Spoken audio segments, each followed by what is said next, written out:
Yeah, so this is how my life is. You want to know how my life is? Being a single parent, struggling to take care of my kid with no help from nobody. I mean, I made mistakes as being a parent with my other kids. You learn from your mistakes. But now my car broke down last Thursday. My right,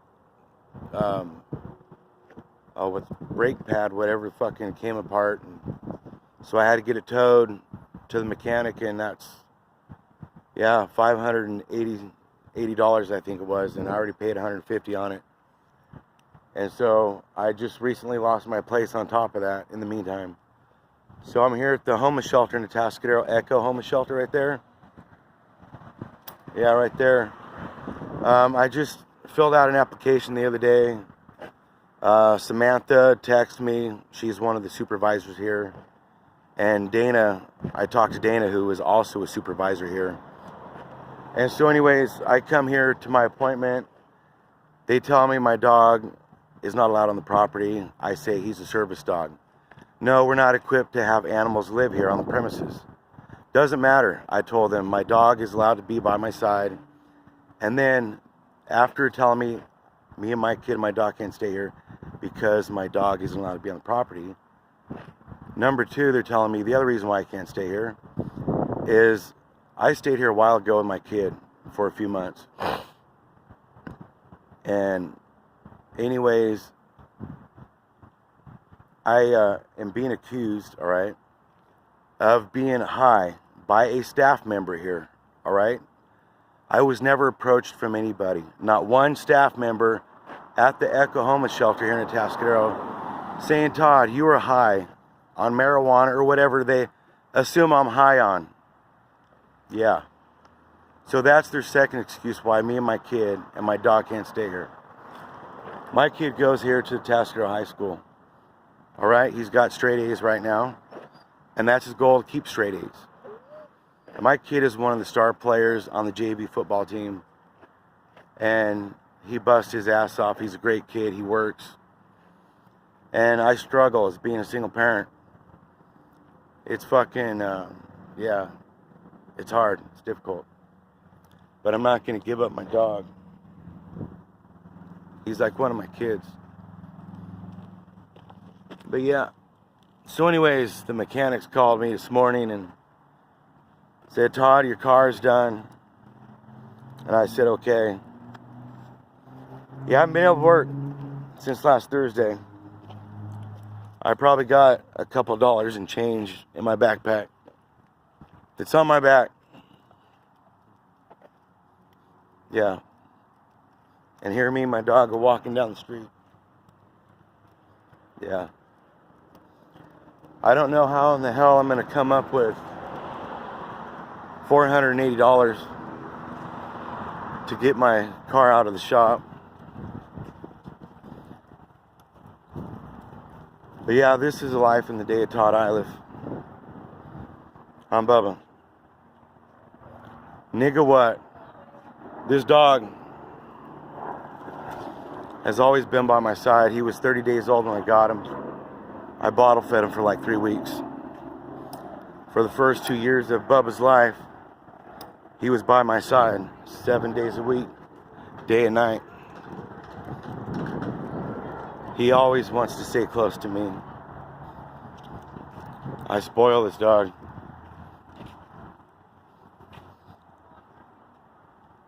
I'm Bubba. But yeah, so this church is supposedly owned by, or the homeless shelter is run by the ABC church here. Yeah, the church, that's where all the biggest hypocrites are. And the Sadducees and the Pharisees, they're all two-faced. Yes, even my active church in San Luis Obispo. Yeah, I talked to their pastor, Adam. He's a hypocrite too. He's just as fake as the rest of them out there. I was having a fucking bad day, man, waiting at the bus stop in San Luis. And next thing you know, I go walking to the church because I needed to pee. And I've been there a couple times with my friend. And so I was like, hey, man, I'm like, You know, I'm really feeling alone right now in life and don't really got nobody to talk to. So first words out of Adam's mouth is, "Oh, I used to smoke marijuana. I used to smoke a lot of marijuana here, Todd." And he just fucking runs his mouth about fucking marijuana, man. He don't have time to talk to me, but he's like, "Oh, give me your cell phone number." So I give him my cell phone number, and I bet he didn't actually push the numbers. I know he didn't put my number and name in his phone. So he's like, "Oh, I'm really busy, but oh, I got time to sit here and fucking fake pray for you, man. Because I don't like you, Todd, because you fucking smoke weed, Todd. You're an outcast in society. And even more so in church. I don't give a fuck about what society thinks about me.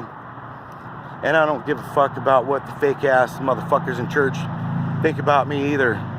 I'm a real God-fearing man. I make mistakes in life. I do.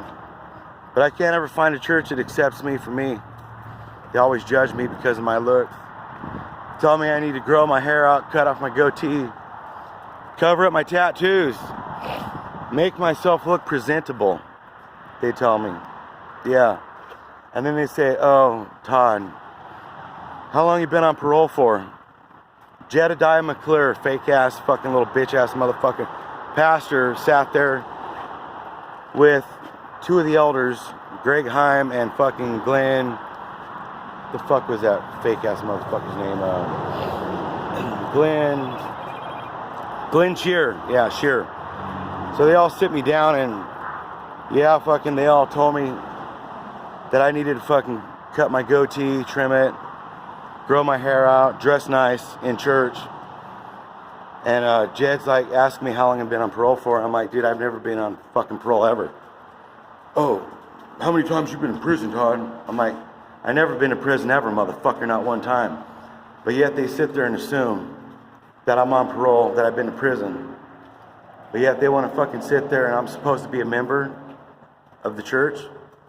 And these fake ass motherfuckers, I know what fake ass motherfuckers look like, how they talk, how they act. Listen to motherfuckers' words, man, and watch their actions, alright? It's all about actions. Fuck the words. Words ain't shit. I could sit there and fucking tell you I'm a fucking millionaire and make you believe me, because I can make the story so fucking good. All I gotta do is fucking dress nice. Yeah, I'll take you someplace, you'll be like, "Damn, you do got money, motherfucker." Yeah, I could do that. Alright? Watch motherfuckers' actions. Fuck their words, man. If their words don't match their actions, they some fake ass motherfuckers. Believe me, I know. I've been dealing with them my entire lifetime. It's the church, these fake ass Christians, man. Believe me, I am a Christian, a real Christian. I know I make mistakes, man, but I don't go out there and fucking criticize you fucking motherfuckers, man. I'm trying to make it, man. I'm trying to survive in this world. Alright? But you fake ass motherfuckers in church can't accept me for who I am. You never invite me anywhere. Fuck all you fake ass motherfuckers. You heard me, Adam. You never called me back. I'm calling your fake ass out. My active church, yeah. More like you, more active fake ass motherfuckers, Adam. That's who you are, man. You just stand up there and you fucking put on a show. You ain't real. You ain't no real God-fearing man. I know what a real God-fearing man looks like and how they talk. And yeah, you sit there and fucking judge me because of the way I look. Because I smoke weed. You obviously follow me on Instagram because I follow my active church. You see my posts, but you can't ever comment. But you want to sit there and see my posts because I smoke weed and oh my gosh, he smokes marijuana. Yeah, I don't drink alcohol no more, Adam, or smoke cigarettes. I had a born blind pastor, an evangelist from South Africa, a little short red-headed dude. And he had a tall, blonde, beautiful wife, kids, and he's an evangelist. Lives down in LA somewhere. And I got to talk to him one night before church started, and after church was over, he's standing up at the pulpit, and he just started yelling, "Todd, I want to talk to you, Todd, where are you?" And I'm like, "I'm over here." So he has his wife walk him over to me, and he asked me, "Hey, Todd, do you have any addictions in your life?" And at the time, alcohol and tobacco, cigarettes, and porn were my addictions. And so the church, these hypocrites there that run the church, they knew I smoked cigarettes. They knew I drank alcohol. Because I used to go with these people to their houses. And all they ever wanted from me was pain pills. These are board members of the church, all right? I even drank alcohol with the pastor, Steve Boggin. Yeah. But anyways, he comes walking up to me, and he's like I said, he's this little short red-headed dude with that thick South African accent. And he put his hand on my forehead. He's like, Todd, what are your addictions in your life? And I told him tobacco and alcohol. And so he's like, I want you to start praying, Todd, or start exhaling, like you're exhaling a cigarette. So he puts his hand on my forehead and I start exhaling. And next thing you know, he's like, no, Todd, you got to exhale as hard as you can. So I started doing it again, and I'm like ready to turn blue in the face at this point from exhaling. And all of a sudden I just started pouring sweat. And he's like praying for me out loud. And next thing you know, he's like, Todd, he's like, I feel you're pouring sweat all over my hand. And no sooner did that happen, my body went back to normal. And I felt the tobacco, nicotine leave my body just like that. It was a weird feeling. And yeah, so that was 8 years ago. But yeah, like literally 2 years later, I walked into the store because I was still drinking beer. And one day I just walked through the beer aisle and I just kept looking at it and I just kept on walking. And I turned around and I was like, what the fuck's going on here? So I go walking back through the beer aisle, looking at it, and kept going. And I stopped and I turned around and I'm looking at the beer section, just staring at all this beer. And I had no urge whatsoever in my body to want alcohol. So I walked over and I bought me a soda. And yeah, it was a trip, man. God is amazing, God is awesome. That's all I got to say about that. But yeah, my life, man, people fucking criticize me and judge me because of the way I look and because I'm not afraid to show off my life to the world. I'm not a little fucking coward. I don't hide in the dark. Smoking weed, getting drunk, watching porn. Yeah, I don't hide. I don't have to hide. God sees everything, people. Everything God sees. He's all-knowing, all-seeing. So when you little fake asses, like my active church, are hiding in your houses thinking, oh, nobody sees me, God's watching you. He knows your heart. And I know your hearts also. I can tell within a couple of minutes how a person really is just from their talk and watching their actions. Simple to do, but no motherfuckers ever want to do that. But yeah, fuck this shelter, man. That's bullshit. They're discriminating against me for supposedly being obviously high. And then my dog, a service dog, isn't allowed to live on the property. That's fucked up, huh, Bubba? That's my family right there, my dog. Believe that, nigga what?